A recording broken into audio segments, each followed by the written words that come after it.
So we see the installation just continue.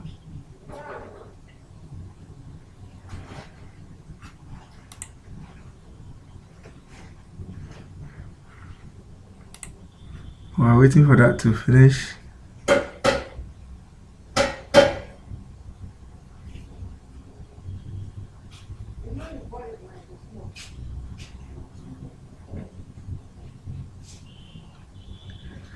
Well, I would say it's taking longer than it normally would. I don't know if it's because of the version, but I also know I had to reset this machine. So this is like a very clean install. There's not a lot of, if you look here, there's not a lot of programs on the machine. So it's a very clean install. So that might be another reason why it's taking longer than it should.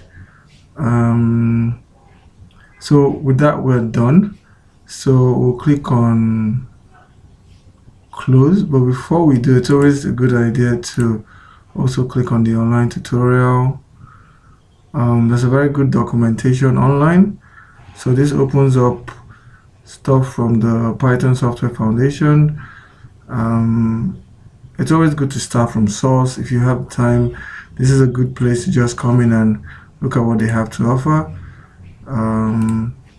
So with that, we're done. So the next thing is we'll come into this place. You should see something called idle. So what you do with this is you click on this,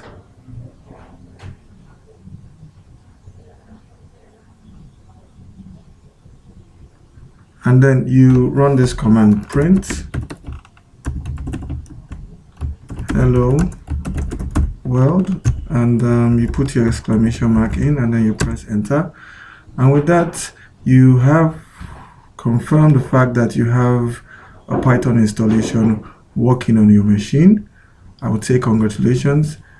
In our next video, I will show you how to create a script using this very same command. Have a nice day, and thank you very much.